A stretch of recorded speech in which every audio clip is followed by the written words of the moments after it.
कि इंफ्रास्ट्रक्चर भी डेवलप हो और ऐसा ना हो कि प्राकृतिक आपदा हमारे सर पे आ जाए जिससे फिर घर टूट जाए।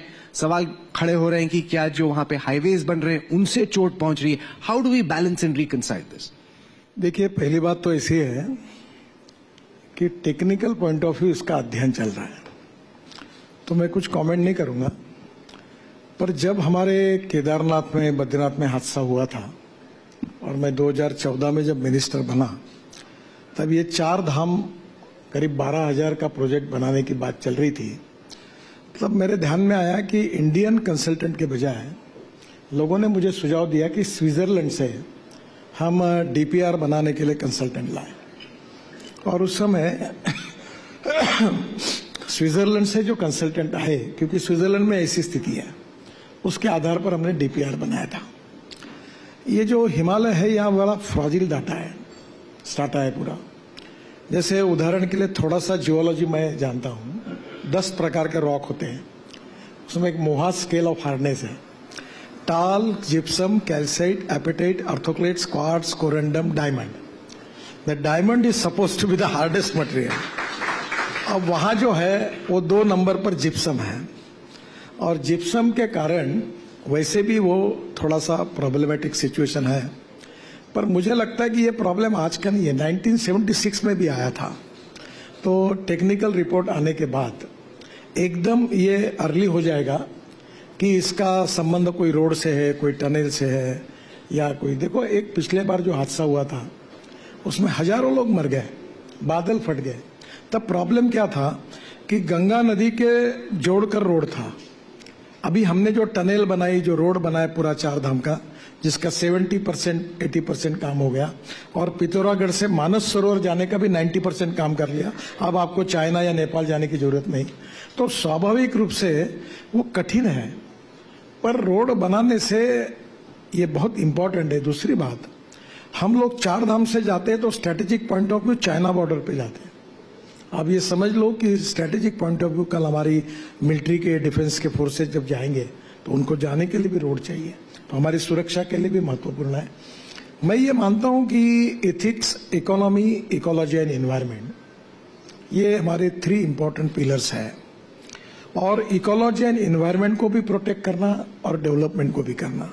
आप देखो, मैं ग्रीन फ्यूल में कितना काम करूं। 2004 से मैं एक मिशन के रूप में हाइड्रोजन, इथेनॉल, इलेक्ट्रिक लगातार पीछे पड़ा रहता हूं कि पेट्रोल, डीजल और गैस को हटाओ। अब मुझे बताइए, हम पेड़ लगाने में इस साल हमने 2.5 करोड़ पेड़ लगाए। हमने कम से कम ये द्वारका एक्सप्रेस हाईवे दिल्ली का, उसमें 12,000 पेड़ ट्रांसप्लांट किए हैं। तो इकोलॉजी एंड एनवायरनमेंट भी चाहिए और डेवलपमेंट भी चाहिए। पर डेवलपमेंट करते समय अगर इकोलॉजी एंड एनवायरनमेंट की अगर उसके ऊपर धोखा होता है तो उसकी भी चिंता करनी पड़ेगी। हमारी सरकार की ओर से गंभीरता का इसका अध्ययन होगा और निश्चित रूप से इकोलॉजी एंड एनवायरनमेंट को प्रोटेक्ट करके हम आगे जाएंगे। आपके हमेशा से ही इंफ्रास्ट्रक्चर को लेके बहुत ही out of the box ideas रहे। ये बहुत बड़ा चैलेंज है, क्योंकि हम चाहते हैं कि पहाड़ों में पर्यटन भी हो, इंफ्रास्ट्रक्चर भी हो। आपने बोला बाराहोटी में चीन हमारे सामने बैठा है, उसका इंफ्रास्ट्रक्चर बहुत अच्छे से डेवलप्ड है, लेकिन ये माउंटेन्स बहुत फ्रेजाइल है और ऐसे में खतरा अभी लैंड सब्सिडेंस का हो, क्लाउड बर्स्ट का हो, बहुत ज्यादा है। और जैसे टूरिज्म आता है तो कमर्शियल इंपेरेटिव्स बढ़ते हैं, लाजमी तौर पे मनुष्य का लालच और ग्रीड भी होती है। इसको कैसे टैकल किया जाए? देखिए, आपको मैं एक प्रार्थना करूंगा कि आप बद्रीनाथ, केदारनाथ, गंगोत्री, यमुनोत्री भी एक बार चले जाइए। मैं गया हूं। अभी जो टनल्स बनाई हमने वहां, जो पहाड़ जो है, बिल्कुल सही आपका कहना कि वो प्रॉब्लम है, तो पूरी टनल बनाई है और उसको अंदर से कंक्रीटिंग किया हुआ है। तो दोनों भी बातें हैं कि जो पिछले बार हादसा हुआ जिसमें हजारों लोग मर गए और जो बादल फटने से प्रॉब्लम आया, तो हमें अब ये ऑल सीजन रोड है नहीं, ये 6 महीना नहीं, ये साल भर जाने का रोड इसलिए हम बना पाए कि वहां हमने टनल्स बनाई है और रोड में हमने थोड़ा डीपीआर करके डिजाइनिंग बदल दिया है और पूरी चिंता की है कि इसके बाद ये कोई घटना ना हो। अब जैसे जोशीमठ की बात आप कर रहे हैं, तो हमने जोशीमठ को रिंग रोड बनाया बाहर से, ताकि वहाँ के इसमें जो होटल्स है, रेस्टोरेंट है, कुछ बन चुके हैं और कोई परमिशन लिया, किसी ने नहीं लिया, ड्रेनेज लाइन छोड़ दी, वाटर पाइपलाइन फूट गई, तो हमको प्लान डेवलपमेंट करके चिंता करनी पड़ेगी। अब आपको ये है कि मैं कोई टेक्निकल कमेंट्स नहीं करना चाहता, पर अगर रॉक ठीक नहीं है और पानी अगर अंदर जाएगा तो क्या होगा।